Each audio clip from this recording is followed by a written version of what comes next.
Selamat pagi. Wah, sepertinya sudah pada semangat nih untuk beraktivitas hari ini. Aku pun sedang siap-siap untuk sekolah loh. Kalian nanti juga ikut belajar bersama ya. Hari ini pelajarannya seru. Kita akan mempelajari biografi Soekarno, menulis surat untuk Soekarno, belajar menulis cerita dengan menggunakan ejaan dan tanda baca yang baik dan benar, serta memahami konjungsi temporal sederajat dan tidak sederajat. Selain itu, kita akan memahami konsep median dan modus kembali. Karena itu, ayo siapkan alat tulis kalian ya, supaya tidak ketinggalan mencatat atau berlatih soal-soal.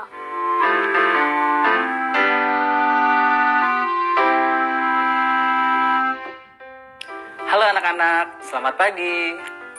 Selamat pagi Pak Guru. Oh, kelasku sudah mau dimulai. Yuk kita mulai pelajaran hari ini. Bapak ingin bertanya, bagaimana cara kalian mengenal tokoh nasional Indonesia? Misalnya, Insinyur Soekarno. Sebelumnya, Bapak tanya dulu, Insinyur Soekarno itu siapa ya? Ada yang tahu? Presiden pertama Indonesia, Pak. Betul, Indah. Selain dikenal sebagai Presiden pertama Indonesia, Insinyur Soekarno juga dikenal sebagai pemersatu bangsa yang sangat berjasa untuk Indonesia. Hari ini, kita akan mempelajari riwayat hidup Insinyur Soekarno dari biografinya berikut ini. Yuk, kita simak bersama ya. Biografi Soekarno. Soekarno dilahirkan di Surabaya, Jawa Timur pada 6 Juni 1901. Awalnya, dia sekolah di SD Bumi Putra, kemudian pindah ke SD Belanda. Soekarno ingin menempuh pendidikan ke jenjang yang lebih tinggi. Soekarno dijuluki Putra Sang Fajar. Itu karena dia dilahirkan pada saat fajar menyingsing. Menurut kepercayaan, orang yang lahir pada saat fajar memberi harapan baru. Rumah masa kecil Soekarno berlokasi di Surabaya. Masa kecil Soekarno dilalui dalam kemiskinan. Wajar saja, sebab saat itu negaranya dijajah bangsa asing. Rakyat tidak bisa hidup sejahtera. Soekarno ingin mengalahkan penjajah. Dia giat belajar agar tidak bodoh. Dia belajar bahasa Belanda 1 jam setiap harinya. Meski tidak suka, dia pantang menyerah. Soekarno rajin mengerjakan tugas dari sekolahnya.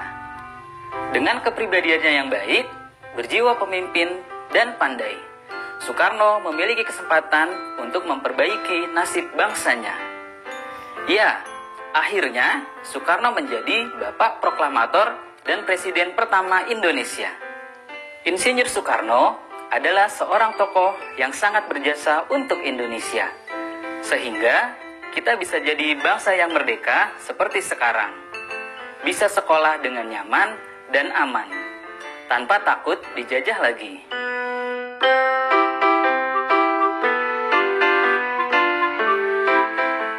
Untuk tugas kali ini, Bapak ingin kalian membuat surat kepada Soekarno.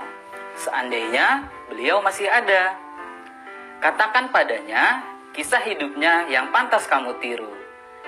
Tanyakan juga hal-hal lain yang ingin kamu ketahui tentangnya. Sebagai panduan, kalian bisa mengunduh file video dan tugas lainnya di tautan yang Bapak berikan ya. Sekian dulu kelas hari ini. Tetap semangat dan jaga kesehatan anak-anak. Assalamualaikum warahmatullahi wabarakatuh. Waalaikumsalam warahmatullahi wabarakatuh. Nah, sudah selesai deh kelasnya. Sekarang waktunya mengerjakan tugas.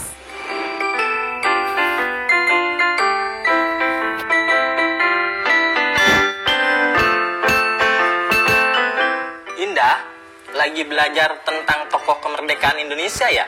Iya, Bi. Ini Indah lagi mau buat tugas menulis surat untuk Insinyur Soekarno. Seandainya beliau masih ada, apa ya yang akan Indah tanyakan dan sampaikan? Tapi Indah bingung. Mau mulai dari mana dulu ya, Bi?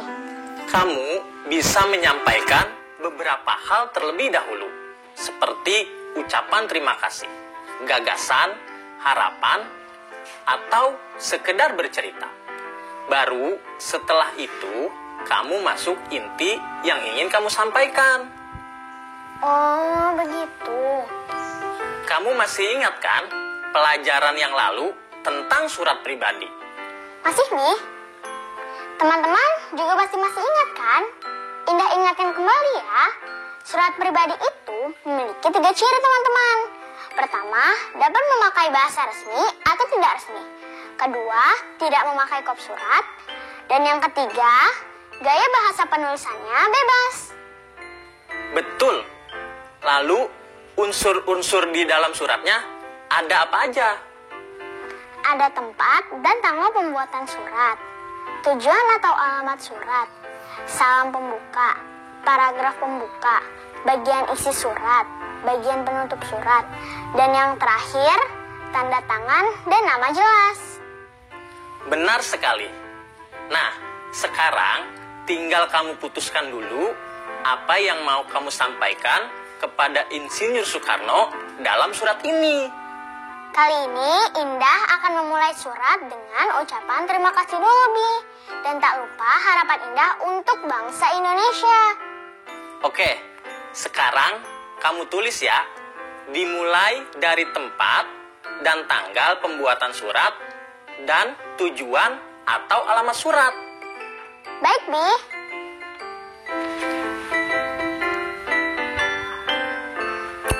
Jakarta, 7 April 2021. Yang terhormat, Bapak Insinyur Soekarno di tempat.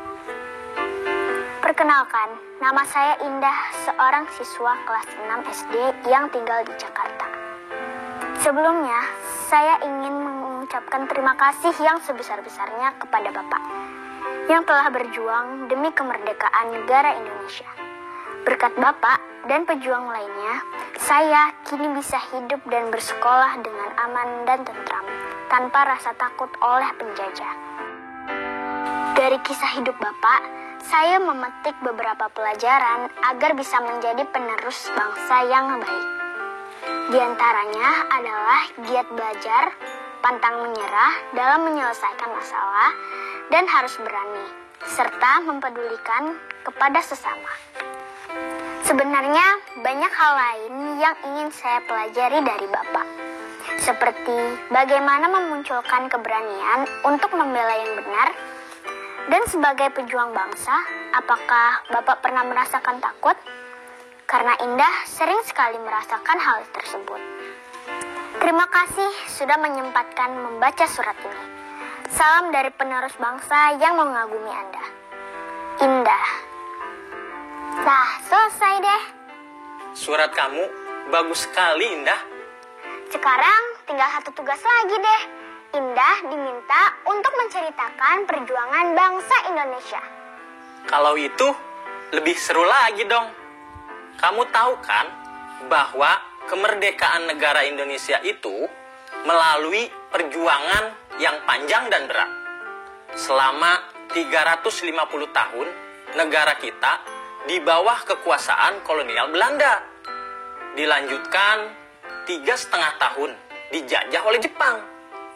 Terus tugas kamu diminta menceritakan perjuangan kemerdekaan yang mana? Yang ini, Bi. Oh, ini. Ini adalah peristiwa yang terjadi sebelum pembacaan teks proklamasi. Coba kamu perhatikan tanggal-tanggalnya. Ini menuju ke hari puncak kemerdekaan, yaitu tanggal 17 Agustus 1945. Oh, iya ya. Nah, sebelum kamu menulis ceritanya, bagaimana jika Abi jelaskan dulu tentang konjungsi temporal sederajat dan tidak sederajat yang bisa kamu gunakan dalam bercerita nanti.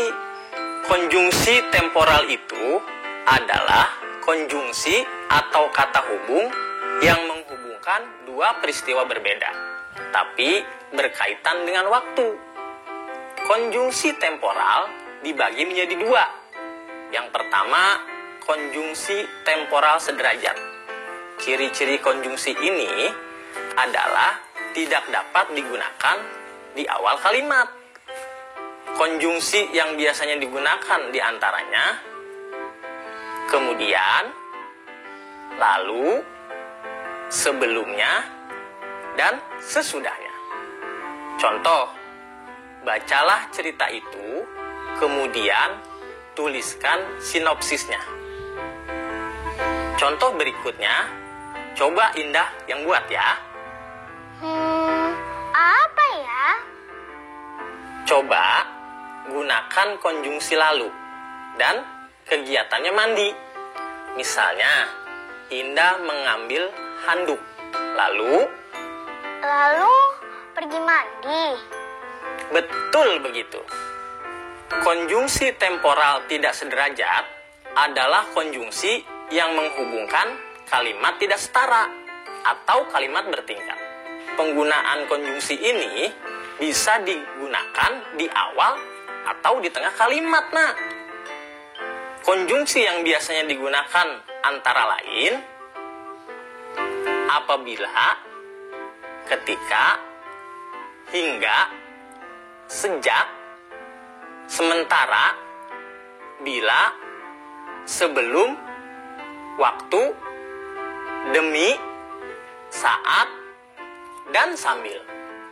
Contohnya, Abi coba pakai konjungsi sebelum ya. Sebelum pelajaran dimulai, Bu Guru mengajak kami bernyanyi. Sudah paham?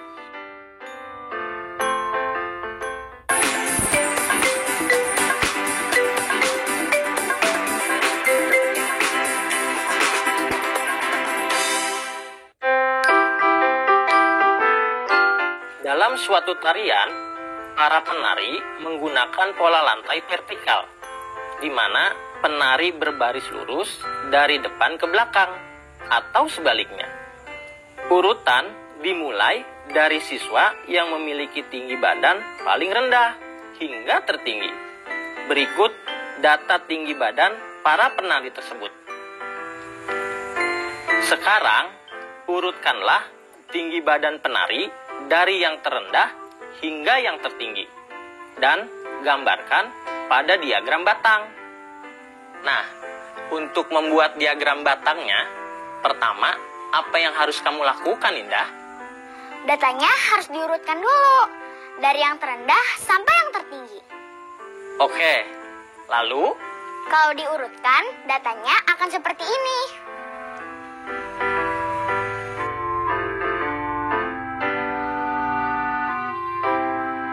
Sudah benar.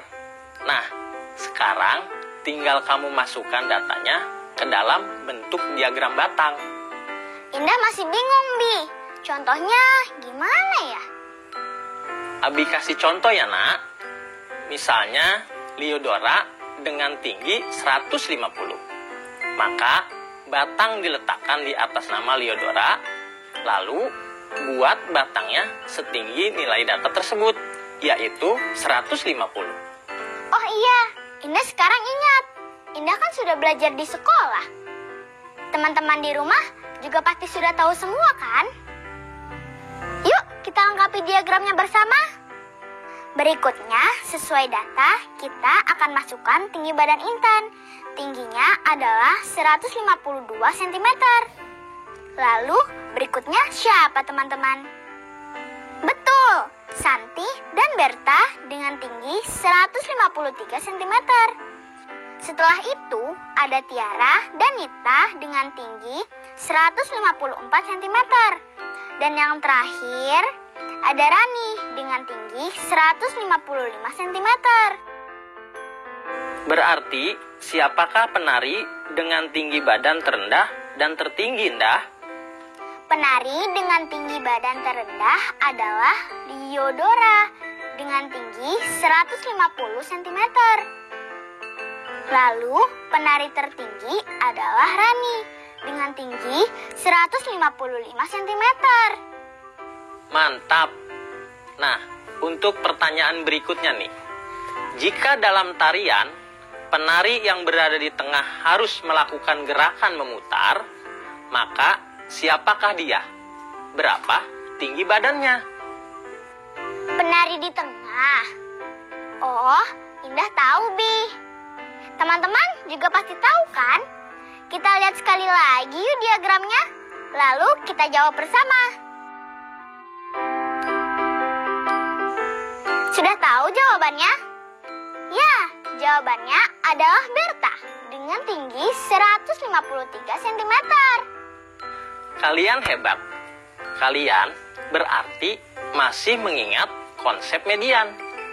Jika pada suatu kumpulan data yang telah diurutkan dari data terendah ke data tertinggi, data yang berada di tengah itulah yang disebut median. Nah, sekarang jika Abi tanya, berapa umumnya atau rata-rata tinggi badan penari dalam kelompok penari tersebut, apakah tinggi penari yang di tengah dapat mewakilinya? Oh, Indah ingat. Jika ditanya rata-rata, maka kita harus menggunakan konsep min. Kita harus menjumlahkan semua tinggi penari lalu membaginya dengan jumlah penari yang ada. Itu berarti tinggi penari yang di tengah tidak dapat mewakili. Karena kalian bersemangat, gimana kalau kerjakan soal lainnya bersama-sama? Soal berikutnya akan menggunakan konsep modus. Tahukah kamu pahlawan wanita dari Maluku ini? Ia bernama Marta Christina Tiahahu. Untuk mengenang jasa Marta Christina Tiahahu, warga desa asal kelahirannya akan membuat patung sederhana. Kegiatan pembangunan ini dilaksanakan selama 1 pekan. Dihadiri oleh warga di setiap RT untuk bergotong royong. Adapun informasi tentang banyak warga yang datang selama 1 pekan berturut-turut ini tercatat sebagai berikut. Buatlah data di atas dalam bentuk diagram plot atau noktah. Kita buat datanya menjadi diagram plot. Dalam diagram plot kali ini, sumbu mendatar menunjukkan hari dan sumbu vertikal menunjukkan banyaknya warga yang datang. Abi contohkan terlebih dahulu ya. Pada hari pertama, jumlah warga yang datang adalah 25 orang.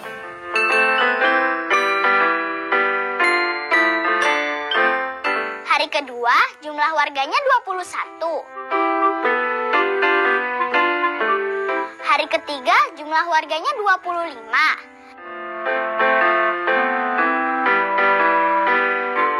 Hari keempat 23. Hari kelima dan keenam jumlahnya sama, yaitu 25 orang.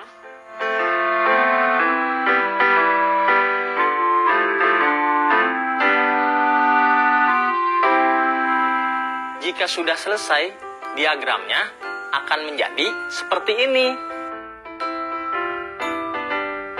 Pada umumnya, berapa banyak warga yang sering datang untuk bersama-sama membangun monumen? Pertanyaannya tentang berapa warga yang sering datang ya, Bi? Berarti tidak bisa dihitung dengan min ataupun median. Jadi, bagaimana menjawabnya dong, Bi? Untuk soal kali ini, Abi mau menunjukkan bahwa modus juga dapat mewakili gambaran kumpulan suatu data. Kamu masih ingat modus kan? Pada suatu kumpulan data, nilai yang sering muncul disebut modus. Nah, kalau begitu, coba Indah tunjuk hari keberapa sajakah umumnya warga sering datang bersama-sama. Coba kita perhatikan lagi diagramnya. Yuk teman-teman, menurut kalian hari keberapa saja warga umumnya sering datang bersama-sama? Jika diperhatikan datanya, terdapat 4 hari dengan jumlah warga yang sama, yaitu hari ke-1, 3, 6, dan 7. dengan jumlah warga 25 orang. Betul nggak, Bi? Betul. Seru banget sih belajarnya, Bi. Kalau begitu, coba kasih tahu Abi dong. Berarti Indah hari ini sudah belajar apa saja?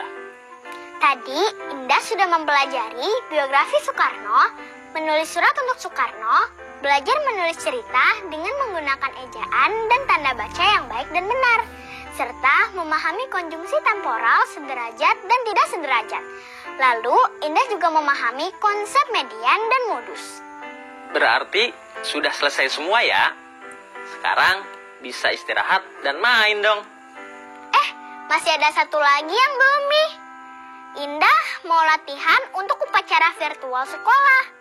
Kelas Indah dapat giliran dan Indah jadi salah satu petugas upacaranya. Oh ya? Seru banget. Memang kamu kebagian tugas apa, Nak? Proklamasi.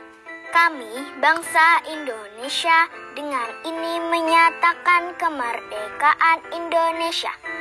Hal-hal yang mengenai pemindahan kekuasaan dan lain-lain diselenggarakan dengan cara seksama dan dalam tempo yang sesingkat-singkatnya. Jakarta, 17 Agustus 1945. Atas nama bangsa Indonesia Soekarno-Hatta. Tetap belajar dari rumah ya teman-teman. Jaga jarak, rajin cuci tangan, dan pakai masker agar kita ikut mencegah penyebaran COVID-19. Sampai jumpa.